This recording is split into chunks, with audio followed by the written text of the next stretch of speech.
Ya, halo guys, berjumpa lagi dengan saya Nanda Pradika. Oke guys, mungkin ini adalah pertanyaan yang bisa dibilang sangat awam sekali ya. Apakah semakin besar ukuran RAM dari sebuah PC ataupun HP gitu ya, bisa mempercepat kinerja dari HP atau dari komputer tersebut? Mungkin ini dari beberapa dari teman-teman juga udah ada yang tahu ya jawabannya. Ya, jawabannya adalah sangat tidak bisa ya teman-teman, bisa dibilang tidak berpengaruh gitu ya. Nah, kenapa sih sebenarnya sangat tidak berpengaruh? Oke, teman-teman, di sini saya akan membuka MS Paint terlebih dahulu ya, teman-teman. Oke, mungkin di sini penggambarannya mungkin agak lebih mudah gitu ya. Semoga teman-teman juga bisa lebih memahami gitu ya. Nah, sebenarnya seperti ini ya, teman-teman.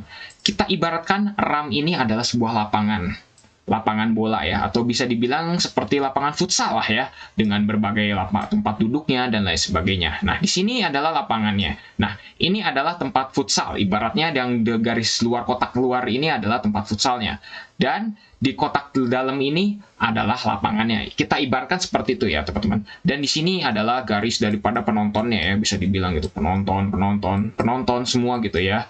Termasuk juga di daerah sini mungkin ada komentator, terus juga ada tim wasit, atau mungkin ada tim skor dan lain sebagainya gitu ya, seperti itu ya. Nah, ini semua kita memang tidak bisa pungkiri gitu ya, bahwa pertandingan futsal itu biasanya pasti ada seperti ini ya teman-teman, yaitu ada pemain, ada lapangan, atau bisa dibilang ada pemainnya, terus juga ada tim skornya, terus juga ada penontonnya, dan yang lain sebagainya. Nah, kita ibaratkan sebuah kotak yang di luar ini adalah RAM. Nah, di dalam RAM ada ini semua yang sudah tadi saya sebutkan seperti itu ya, teman-teman. Nah, kita ibaratkan kalau misalnya RAM-nya besar, otomatis kita bisa menampung penonton yang lebih banyak, terus juga lapangannya juga lebih besar, terus juga tim skorernya juga memiliki keleluasaan atau memiliki tempat yang lebih enak, dan yang lain sebagainya. Kita ibaratkan seperti itu ya, teman-teman. Nah, tapi kalau misalnya nih ya, kita new lagi ya teman-teman. Ibaratkan kalau misalnya RAM-nya kecil seperti ini ya teman-teman.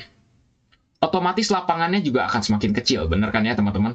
Nah, mungkin di sini kalau misalnya lapangannya sekecil ini kita bisa main futsal berapa orang? Sedangkan futsal kan membutuhkan setidaknya 5 orang ya teman-teman. Masa di sini kita mau main satu lawan satu? Nggak akan mungkin ya teman-teman. Terus juga di sini masa penontonnya cuma 2 orang, di sini 3 orang misalnya, masa penontonnya sedikit. Terus tim skorernya mungkin di sini cuma 1 orang atau berapa orang, kan nggak logis gitu ya teman-teman. Nah, ibaratkan RAM itu seperti itu ya teman-teman, sebuah tempat futsal gitu ya, yang di dalamnya ada lapangan, ada tempat penonton, dan lain sebagainya. Nah, sama halnya seperti teman-teman ketika membuka program. Nah, program sudah dituliskan gitu, bahwa minimal harus membutuhkan RAM sekian, sekian, dan sekian ya teman-teman. Bisa dibilang gitu ya, kayak contohnya teman-teman membuka Photoshop, atau membuka game misalnya gitu ya, seperti itu. Pasti teman-teman akan disediakan minimal RAM-nya itu harus berapa ya teman-teman. Dan teman-teman kalau misalnya RAM-nya di bawah itu, pasti program tidak akan berjalan. Karena ibaratnya seperti lapangan futsal tadi ya teman-teman, yang sudah saya jelaskan gitu ya.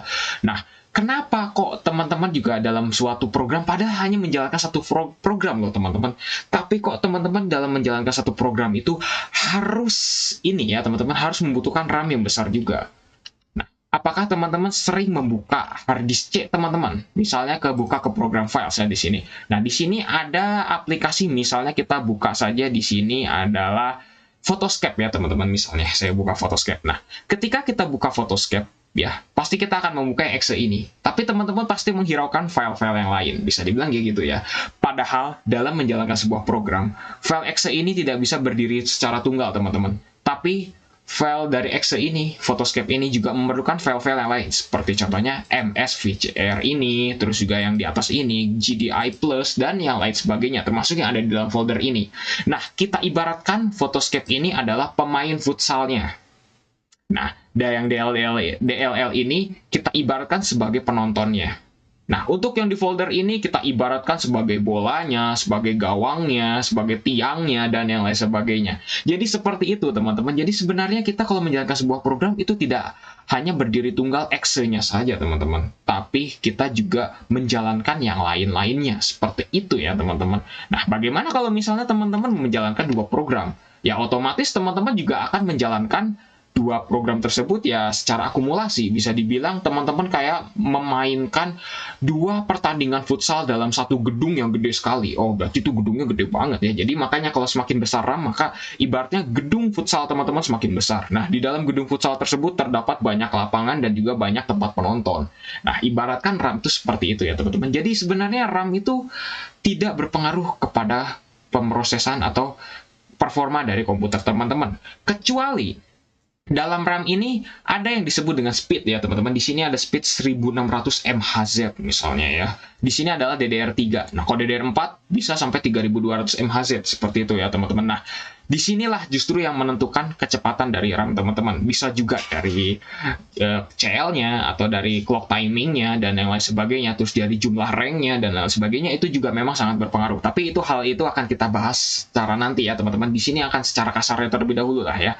Nah, untuk speed ini kita ibaratkan juga sebagai fasilitas atau bisa dibilang sebagai akses menuju dari si lapangan futsal itu ya teman-teman. Kalau misalnya lapangan futsal teman-teman di situ ada tempatnya memang luas gitu ya, tapi tidak disediakan tempat duduk untuk penonton, mau bagaimana? Nah, ibaratkan kayak gitu teman-teman. Kalau misalnya speednya dari teman-teman ini semakin tinggi, maka fasilitas gedung futsal teman-teman itu semakin bagus. Seperti itulah, ibaratnya kayak gitu ya. Kalau misalnya fasilitas semakin bagus, maka penonton juga makin betah, terus juga makin akan berlama-lama di situ, dan juga teman-teman atau penonton-penonton bahkan pemain futsal yang lain juga akan mendapatkan kemudahan gitu ya dalam menikmati fasilitas dalam ini gitu ya, dalam gedung futsalnya teman-teman gitu ya. Seperti itulah. Jadi makanya sebenarnya yang mempengaruhi dari kecepatan hanyalah dari speednya aja. Bisa dibilang kayak gitu ya, speed, terus juga ada CL, terus juga ada rank-nya, dan juga yang lain sebagainya. Dan juga ada mekanisme 2 channel, dan lain sebagainya. Seperti itulah ya teman-teman.